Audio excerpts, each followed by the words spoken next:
I remember the first time that I learned that he was playing this more serious than just a game at home. We were at our cottage and I was out at the bonfire and he come out and he had a big pouty face on. And Jake probably would have been 16 or 17 then. I said, Jake, what's wrong? He said, well, we just got knocked out. I said, Jake, it's just a video game. He says, Dad, I'm pretty good. And he showed me his phone and there was like 30,000 people watching it. So that was really the first time I knew that this was going to, could go big and that there was a professional opportunity for him.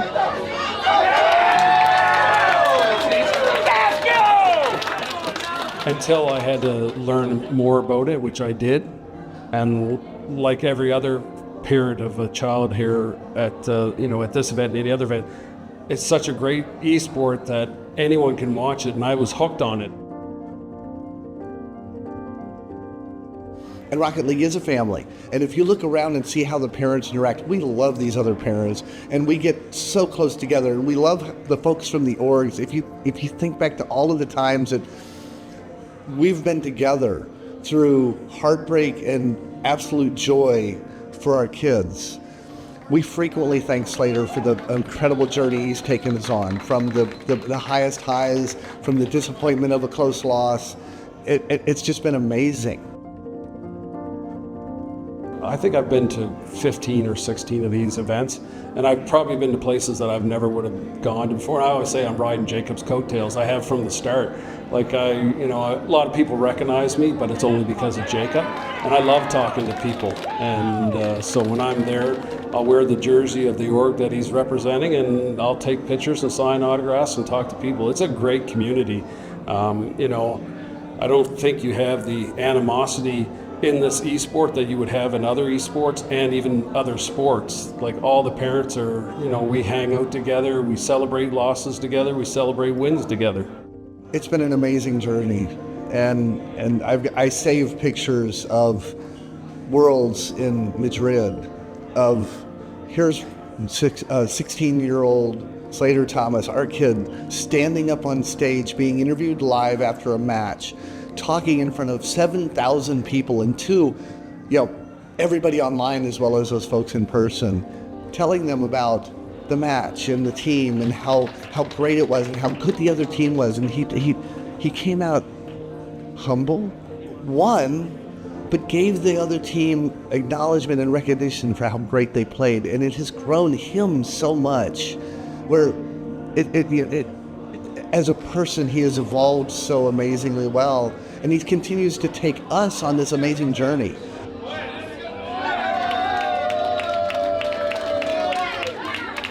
And here we are getting ready for a big match where OG, and we love those folks. We love the families, we love COM, we love the org. They hosted us here yesterday, and we're getting ready to play, and we know one of us is going to be out of the tournament from this, and it's heartbreaking. I mean, it is.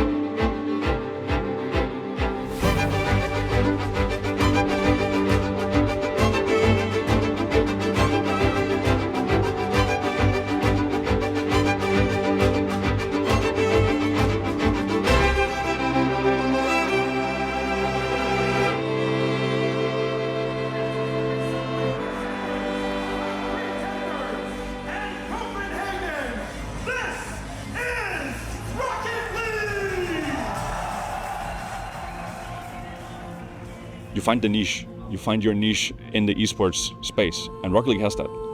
It's very mainstream, you can explain it to anyone, so it's just tapping that potential. You can't describe it. I can sit here and tell you how wonderful it is, but until you get into that stadium and hear the first alpha boost kick off, or you hear the cars revving in the introduction, it still gives me chills. It's such an experience. And the beauty of this esport, you can bring a 3-year-old, you can bring a 70-year-old. It's good for everyone.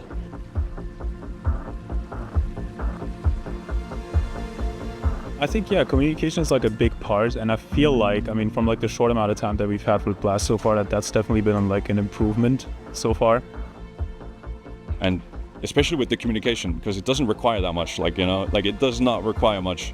So yeah, we'll wait and see. You know, like the thing that was like lacking for the longest time, I think, like even before like Epic Games, you know, took over, was communication, the lack of communication. But I'm honestly like kind of hopeful like for the future, especially with like Blast when it comes to like esports stuff. So I think already now we're getting more information and more attention from Blast than we've used to from Psyonix and Epic. And I think it's just like I said, it's generation change where like this esport is changing. Like we had 3 years after COVID, and now we're in 24. And this is the first time with Blast. So I just do believe that all the experience that they've had from Counter-Strike, they're gonna bring in here, try to like mix it with Rocket League and the learning experience that they're gonna do from this major and the next one and then the Worlds. So next year is, I do believe the do or die year, right? Like they have to prove to everyone that they listen to the creators, the fans, the players, and especially work with the organizations, because that's the most important thing. I think it's important to show growth from both the viewership numbers, of course, but also the fact that orgs are willing to enter our space. And that's one of the reasons why I think especially like pick-ims or stick are a variation of that is very important to bring the revenue as well for everybody involved in the space, because otherwise you're gonna just lose out and you don't want to see this game die out, right? Like we all love it. We've been doing it for years, so.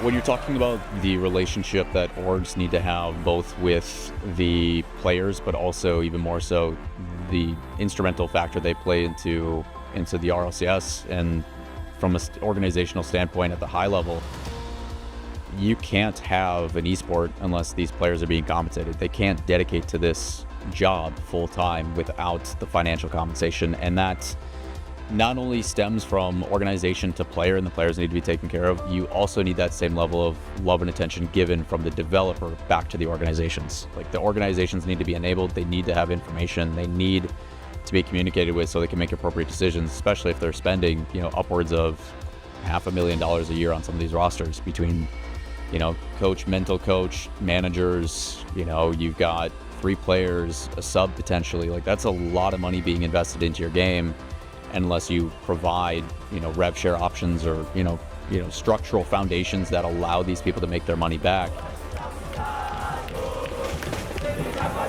So I'm being under several orgs in my career. Each org is very unique. It has a unique footprint in Rocket League, and even now with these well-known teams, they have very different treatment. And whether it's good or bad, it's just there's very, very different experiences that you're going to have depending on who you go under as an org. The support systems, the management, the coaches, a lot of psychological coaches as well as physical coaches. Like when I was under Ghost Gaming, there was a lot of pushing towards, you know, working out and being, you know, healthy outside of the game and inside the game.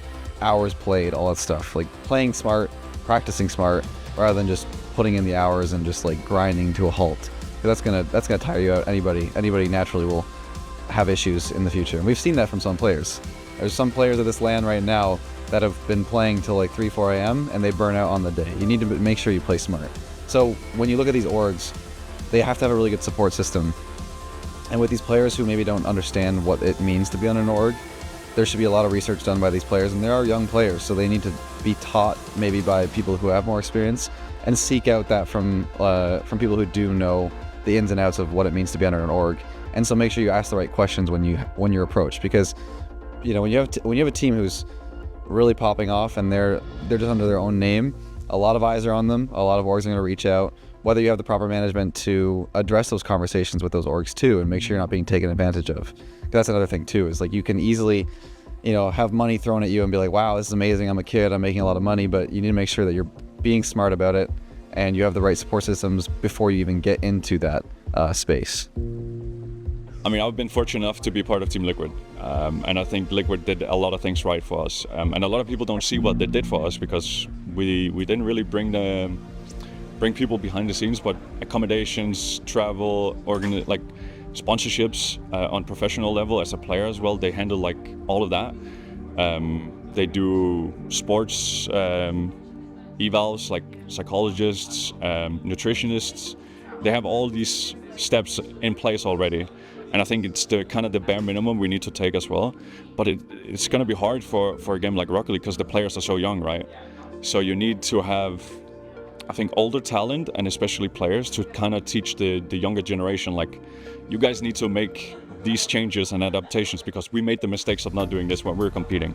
So if you want to take it to the next level, that's what you need to do. And I hope that they'll listen and take that into consideration. And some of that is on them. By no means are these organizations perfect. You know, a lot of them miss the opportunities to make content and try to generate ad revenue and some of those things. But the esports can definitely help out with that. And I think RLCS is, as we've seen many state throughout the history of RLCS, it's a dream. You know, there's no violence, there's no breakdown of champion abilities and all this extra stuff you have to. It's ball goes in net. Like it's as easy as it gets to understanding an esport. So I think we all know and have all been preaching of how special Rocket League could be, and you see that every time we get to a live environment where ages anywhere from kids to grandparents can sit down and enjoy it. And that opportunity is there, but it takes a village to make it as successful as it can be. Orgs play a part in that, so does the developer, and it all starts with communication. I don't know, like when it comes to like org stuff, I think the most fun I had at orgs, I won't like name any names here, but it was like when the creators felt like we were like included in the org as like family members, right? It was like more about, hey, let's do these fun things, like let's try to like get as much hype for this org and like for the game as possible, rather than like, I don't know, like corporate, where you're just like told to, hey, work down this list of things you need to do, and at the end of the month, like we check if you like did it or not. And it's like, you know, it's kind of like lifeless a little bit. So like, I don't know, the best experience you can have with an org is when, you know, you kind of like have projects and like it feels like you are working towards something with the org. Like you feel like an extension of the org, right? I really have to say that this new org, OG Esports that Jacob's with, it's the first time as a parent arriving at one of these events, I've got an itinerary of things that are going on. This is what's going on today. This is what's going, you know, so it just makes their life so much easier. And I've learned it through my employment that communication is the most important thing. And when even in the game, communication is the most important thing. When that breaks down, things start to go off the rails. And so far, I have to be so impressed with the way OG communicates with the parents and the families. I think what we see in like different esports is how organizations will be more involved in like tournaments and like community events, like may it be like content creators, streamers, I don't know, like pros, anything to like kind of bridge the gap between like professional tournaments, events, and, you know, the off season pretty much. So I think, yeah, we could just like benefit from orgs being more involved in that type of stuff, seeing more content, seeing just more fun stuff.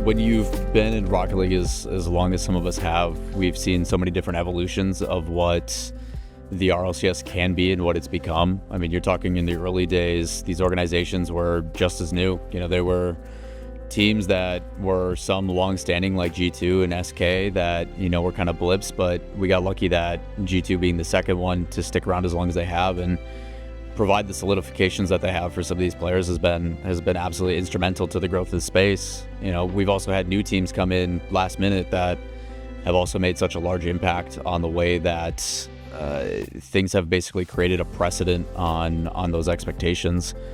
I think the biggest difficulty is that some of these organizations are obviously still trying to learn and identify how to grow and what those next steps need to be.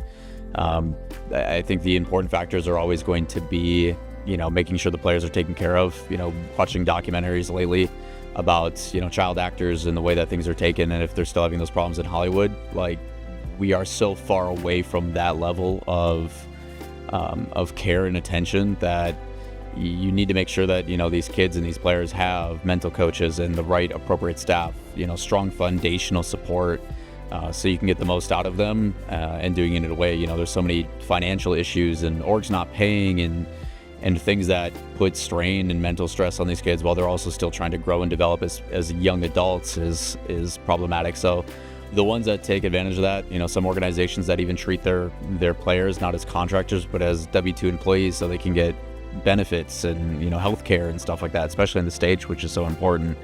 I think it's something that's not being done elsewhere, which is really cool. So I think those types of things are really important, and it makes it easy to be a fan of organizations that really take care of the people in front of them. They treat them as humans. They want to hear their opinions. They want to involve them in the content process and are willing to get over their own egos. While yes, they are the expert and it's okay to disagree, you are always going to have a better product when your players, your content creators, your whatever, actually care about what they're doing or have an opinion that is valued. So I think those things are more important than ever.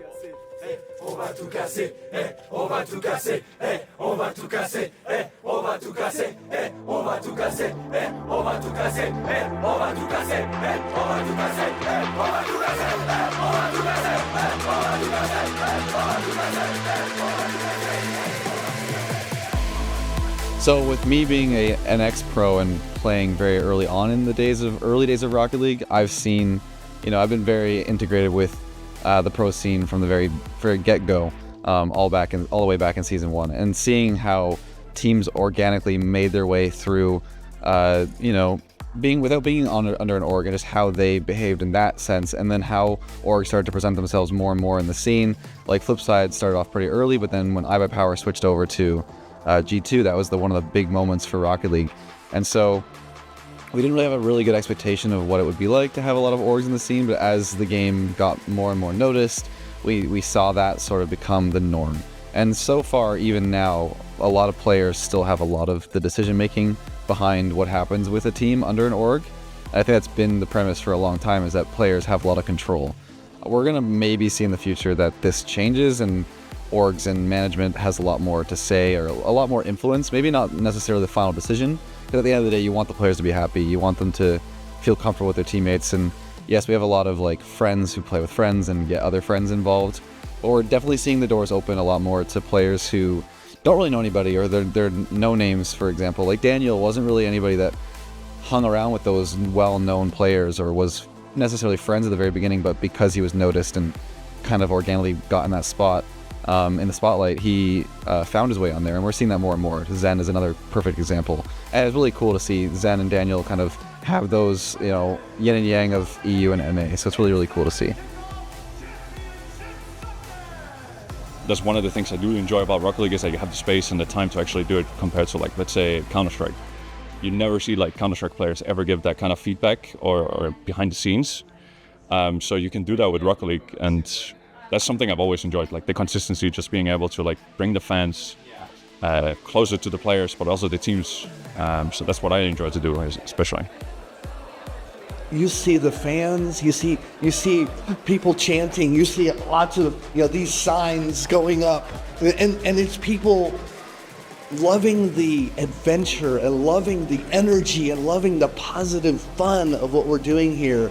The lands are so magical. The people are magical.